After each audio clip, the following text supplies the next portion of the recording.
경제를 잘 알지 못하는 사람을 위한 당장 내 돈이 되는 지식, 머니클래스. 오늘의 키워드 먼저 보시죠. 역대급 엔저 현상, 득일까 독일까? 최근 원엔 환율이 장중한테 800원대로 내려가기도 했죠. 8년 만에 가장 낮은 수준입니다. 그러니까 우리나라 돈으로 일본 엔화를 더 많이 환전할 수 있게 된 건데요. 이 역대급 엔저 현상에 일본 여행 수요도 늘었고 또 엔화를 싼 값에 사뒀다가 나중에 오르면 되팔려는 엔화 재테크, 즉 엔테크도 유행하고 있습니다. 하지만 이렇게 엔화 가격이 떨어지는 게 무조건 좋은 걸까? 우리 경제에 나쁜 영향을 줄 수도 있다는 우려도 나오는데요. 전문가와 함께 짚어보겠습니다.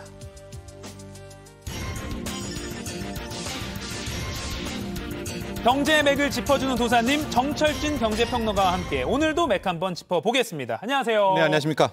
네. 엔화가 많이 싸졌습니다. 네. 그 월요일이었죠. 8년 만에 원엔 환율 그 앞자리가 100의 자리 숫자가 800원. 놀랬는데 이게 왜 이렇게 떨어진 겁니까? 이유가 있어요? 그렇습니다. 엔화 가격, 엔화 가치가 떨어지는 엔저 현상. 요즘엔 너무 심해서 일명 슈퍼 엔저. 뭐 이런 표현까지 나오고 있는데요. 네. 최근에 우리 원엔 환율의 추이를 한번 지켜보도록 하겠습니다. 예. 여기 잘 보시면은 2013년 일명 이제 아베노믹스가 들어서게 되면서 네. 이제 대량 엔저 정책을 실시하게 되죠. 그리고 2015년에 우리가 한번 800원대를 만납니다. 네. 100엔당 897원의 재정 환율이었었는데요. 이후 또 움직이다가 다시 엊그제 장중에 8자리를 보게 됐으니까 어허. 8년 만에 만나는 이제 슈퍼 엔저다 이렇게 볼 수가 있겠고요. 예. 그럼 왜 이렇게 엔저가 이어지고 있느냐? 우선 표면적으로 보면 일본의 저금리 정책, 엔화 이 긴축 통화 완화 정책에서 찾아볼 수가 있을 것 네. 같은데요. 보통 우리가 한 나라의 기준금리라고 하면 돈의 값입니다. 돈의 몸값. 그 돈의 가치인데 네. 일본은 스스로 자신들의 통화인 엔화의 가치를 떨어뜨리려고 노력을 하고 있어요. 일부러. 일부러. 한번 볼까요? 기준금리 수준을 보면 미국은 5.25, 우리도 3.5인데 일본의 현재 기준금리는 마이너스입니다. 마이너스 0.1이고요. 심지어 시중금리도 수익률 컨트롤이라고 해서 네. 플러스 마이너스 0.5%에 가둬놨어요. 그러니까 시중금리도 아무리 높아봐야 0.5 이상으로 못 갑니다. 그래요? 그럼 일본은 왜 이렇게 스스로 자신의 통화 가치를 낮추려고 할까? 저금리 정책을 쓰는 이 유동성 완화 정책을 펼칠까? 네. 일본은 인플레이션을 갈구하고 있습니다. 그러니까 잃어버린 30년, 1990년에 버블이 깨진 이후에 지속적으로 30년 가까이 디플레, 임금도 떨어지고 물가도 떨어지고 이런 것을 극복하기 위해서 네. 계속해서 인플레이션을 원하는 정책을 펴왔거든요. 그러기 위해서는 돈 가치를 떨어뜨릴 수밖에 없기 때문에 세계에서 유일하게 현재 다 긴축을 하고 인플레와 싸우고 있는데 일본만 저렇게 다른 통화 정책을 펴고 있는 겁니다. 매 그 미국에서 연준 의장이 뭐 인플레를 잡아야 된다 그 말만 듣다가 예. 지금 일본은 인플레를 갈구하고 있다는 말을 맞습니다. 들으니까 네. 참 재밌네요. 네. 근데 이게 엔화 가격이 싸지니까 뭐 제 주변에서도 일본 여행 가야겠다라는 목소리 많은 사실 비행기값이 많이 비싸긴 하더라고요. 네, 맞아요. 그렇긴 한데 아무튼 이 엔화 가격이 싸지면 관광하는 입장이 좋겠지만 네. 무조건 좋은 건 아닌 거죠. 그렇죠. 관광, 수출, 뭐 투자 등등해서 일본과 우리는 상당히 좀 대척점, 경쟁 관계에 있는 건데 네. 말씀하신 대로 지금 엔화의 가치가 뚝 떨어지게 되니까 국내 기준으로 봤을 때 일본에 네. 관광하려고 하려는 수요가 너무 많이 늘어서요. 작년 대비 지금 125배, 1월부터 4월까지 통계고 와. 올 여름에는 어쩌면 더 커질 수도 있겠고요. 네. 엔화 투자라고 해서 시중 4대 은행의 엔화 예금, 그러니까 저축을 하는데 엔화 예금이 작년 대비 한 40%가 늘었는데요. 지금 은행들에 따르면 우리 시중 은행들이 매달 한 3천억에서 5천억 정도의 돈이 들어와서 엔화 주세요. 엔화로 바꾸겠습니다. 매달 그런 상황이 펼쳐지고 네. 있습니다. 자, 그리고 이건 일본 입장인데 일본도 우리와 비슷하죠. 원자재가 나는 나라, 그러니까 생산된 나라가 아닙니다. 네. 자동차 팔고 전자제품 팔고 그러니까 이 수출 가격 경쟁력이 중요한데 네. 엔저를 통해서 달러 대비 이제 소위 말하는 수출 가격 경쟁력을 회복해서 일본의 이제 수출들이 이제 오르가고 있는 그런 현상이 나오고 있습니다. 일본의 수출은 유리한 상황이다. 네. 그렇군요. 그러면 우리의 수출은 이제 경쟁 관계니까 그렇죠. 안 좋아진다. 하고 이 여행을 많이 가니 우리의 경상수지는 특히 여행 수지 부분은 나빠지겠죠. 아하. 이런 이제 대척점에 있습니다. 그렇군요. 아까 이제 인플레를 갈구하는 나라다 일본 그렇게 네. 말씀도 하셨고 이렇게 의도적으로 지금 그런 엔화의 가치를 낮추고 있는 건데 일본 은행과 일본 네. 정부가 네. 그럼 제가 미국을 떠올리지 않을 수가 없어요. 사실 미국이 무슨 뭐 환율 조작국이라 그래서 네. 너네 억지로 너네 나라 이거 막 돈 풀지 마 이런 거 막 이렇게 감시까지 하잖아요. 네. 근데 미국이 이렇게 가만히 있을까요? 일본을 보면서? 세간에서는 경제 부분에 있어서는 네. 미국과 일본을 뭐 운명 공동체 뭐 이런 표현도 쓰게 되는데요. 이걸 뭐 나중에 특집 시간에 한번 다뤄봐야 될 텐데 네. 지금 미국과 일본과의 악연이자 인연이 있습니다. 일명 플라자 합의라고 시작되는 것부터 우리가 설명을 좀 해드리려고 하는데 예.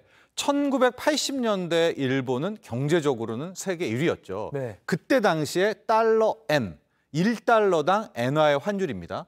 거의 200엔대, 230엔, 40엔대까지 움직였었어요. 그럴 때 미국이 나서서 일본 너네는 왜 저렇게 엔저 정책을 쓰느냐. 네. 이제 더 이상 엔저는 용납할 수가 없어. 엔화를 강하게 만들어야 돼. 라고 해서 뉴욕 플라자 호텔에 모여서 이제 저 플라자 합의라는 것을 하게 됩니다. 저게 네. 1985년인데요.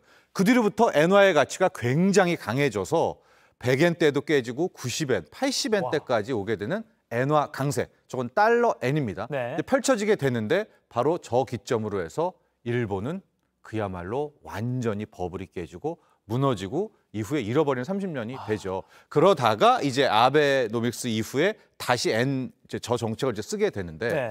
자, 미국은 왜 현재 저렇게 일부러 자신들의 통화를 약하게 만드는 일본을 그대로 둘까? 이게 왜냐면요. 네. 미국은 다른 나라 중에서 일부러 인위적으로 몸값을 낮추는 나라들을 환율 관찰 대상국이라고 해서 그걸 막고 있거든요. 예. 근데 이번에 일본은 환율 관찰 대상국, 일종의 환율 조작국이죠. 여기에 지정을 안 했습니다. 그 퀘스천 마크, 물음표가 찍히죠. 네. 그 이유는 실제 여러 가지가 있겠지만 저는 국채 부분에서 찾아볼 수가 있습니다. 미국 입장에서는 달러를 발행하기 위해서는 누군가가 국채를 사줘야 되잖아요. 네. 근데 전 세계적으로 지금 미 국채 보유량을 보면 세계 1위였었던 중국이 오히려 팔고 있습니다. 그러니까 지속적으로 중국이 팔고 있는 가운데 뭐 미국의 연준도 더 이상 양적 완화를 할 수가 없으니까 미 네. 국채를 못 사주죠. 유일하게 계속 국채를 사주는 나라가 일본입니다. 그러니까 미국 입장에서도 저 달러와 미 국채를 지키려면 누군가가 사줘야 되는데 네. 일본이 거의 압도적인 1위입니다. 그러니까 쉽게 말해서 일본은 저금리이기 때문에 돈 찍어서 그 엔화를 가지고 미 국채를 사주고 미 국채를 사고 아마 이런 형태였기 때문에 이 미국과 일본의 일종의 운명 공동체 이야기를 많이 하기도 하죠. 역시 다 이해관계가 있는 거네요. 그렇습니다. 그러니까 미국 입장에서 자기 나라의 어떤 국채 좋은 소비자니까 네. 엔저 정책을 하는 그 일본 정부를 그냥 놔두고 있는 거다. 그렇습니다. 아하, 네. 그렇군요. 참 이것도 재밌는 스토리입니다. 그런데 이제 시중은행에서 아까 뭐 시중은행에서 엔화 사려는 사람들 많이 늘었다, 개설하는 사람들도 늘었다 이게 얘기도 들었고 뭐 제 주변에도 이제 엔테크 해야 되는 거 아니냐 많이 얘기를 하고 있는데 그러면 궁금한 것이 그러면 어쨌든 엔저가 있다가 언젠간 오를 거 아닙니까? 맞습니다. 오를 때 이제 비싸게 다시 팔아야 되니까 언제 오를 시점이 될까요? 그렇죠. 그러니까 지금 엔화를 왜 사고 뭐 엔테크를 하느냐? 네. 현재 엔화 약세가 언젠가는 끝나고 네. 다시 엔화가 강해질 거야라는 환차익에 대한 기대감 아니겠습니까? 환차익. 예, 그러니까 이 엔저가 언제까지 이어질지에 대한 고민을 분명히 해 보셔야 될 것 네. 같은데요. 그런데 여기서 좀 우리가 생각해 볼 문제가 있습니다. 일본이라는 나라는 대내적으로는 그러니까 국민들한테는 어마어마한 빚을 지고 있는 나라입니다. GDP 대비 뭐 250% 이상의 빚을 지고 있는데 대외적으로는 순채권국이에요. 앞서 말한 것처럼 미 국채 엄청 들고 있잖아요. 예. 이런 좀 무슨 역설적인 재정 구조를 갖고 있는데 네. 현 상황에서 일본의 금리가 오른다. 그러면 일본 정부는 굉장히 골치 아파지죠. 왜냐하면 일본의 빚도 1경 원이 넘습니다. 그러면 우리 그때 미국 그 빚이 4경 원 넘을 때 얘기했죠. 예. 금리 오르면 정부가 내야 될 이자가 늘어나니까 일본 정부도 최대치로 저금리를 유지하려고 하겠죠. 그리고 여기에 대한 명분도 있습니다. 지금 일본도 서서히 인플레이션 나오고 있고 임금도 오르고 있고 뭐 이런 분위기이기 때문에 네. 통화 당국도 야 완화 정책을 더 가야 돼. 이런 분위기가 있기 때문에 우리는 지금 한 뭐 880원이면 뭐 엔화 약세 끝이야. 뭐 870원이 맥시멈이야 하지만 아직까지 섣불리 엔화 약세의 끝을 예상하기는 좀 힘든 대목이 있다라는 그래요? 것을 꼭 기억하시고요. 그럼 언제 돌아서느냐? 네. 일본도 막다른 골목이 있겠죠. 즉 일본은 지금 인플레이션을 굉장히 원하고 있지만 네. 가령 뭐 국제유가가 오른다든가 원자재 가격이 올라서 실질적으로 본인들이 감내할 수 있는 이상의 인플레이션이 나올 때 네. 그때는 비로소 일본도 이제 엔저에서 엔고로 바뀌게 되는 그 시점이기 때문에 그 포인트를 좀 잡으시면 좋을 것 같아요. 약간 일본 입장에서 대외적인 요인이 좀 있을 때 돈줄을 조일 수도 있겠다. 그렇죠. 아하, 예, 뭐, 그럴 땐 이제 미 유가든 국채를 팔고 뭐 이런 시스템이 나오게 되겠는데 예. 그러나 현재로서는 일본 통화당국이든 정부든 엔저에 대한 선호도가 강하죠. 아, 그렇군요. 당분간은 조금 지켜봐야 되겠습니다. 자, 마지막으로 그 엔화 투자 뭐 요새 많이 하고 있고 또 일본 주식 투자도 덩달아 좀 많이 관심을 끌고 있는데 이런 투자하시는 분들에게 어떻게 하면 좋을지 좀 조언을 좀 해주시죠. 요즘에 가장 핫한 곳이 일본 주식시장입니다. 네. 일본 증시. 물론 80년대에 버블 때만큼은 아니지만 그 직전까지의 고점을 다 회복했기 때문에 일본 주식시장에 대한 이야기들이 많이 나오는데 네. 한번 볼까요? 지금 거의 33,500까지 오고 있습니다. 거의 80년대 버블 직전까지 오고 있는데요. 일본의 주식시장은 하나의 메커니즘이 있습니다. 엔저, 엔화가 약세일 때 네. 올랐다가 엔화가 강세로 돌아서면서 하락하는 구조. 네. 우리와는 좀 다르죠. 코스피는 원화가 강세일 때 올랐다가 약세일 때 떨어지게 되는데 네. 현재 일본 주식시장 같은 경우에는 이미 상당 부분 고평가 영역으로 갔다라는 평가가 있고요. 네. 그렇다면은 오히려 일본 주식시장을 못 노린 분들은 이제 엔화로 아예 직접적으로 가게 되는데 네. 제가 앞서도 말씀드렸듯이 현재로서 엔화 약세의 끝을 예단하기는 어렵다. 그렇다면 엔화 투자, 뭐 엔화를 살 때도 한 번에 사는 것보다 한 뭐 5회 이상 끊어서 시기도 나눠서 적립하는 하신다면요. 그런 접근법이 유효하다. 이런 점도 함께 말씀드리고 싶습니다. 투자도 그렇고 엔화 약세 끝을 조금은 당분간 지켜봐야 된다 정도로 정리하면 그렇습니다. 일맥상통할 것 같습니다. 머니클래스 정철진 경제평론가였습니다. 고맙습니다. 감사합니다.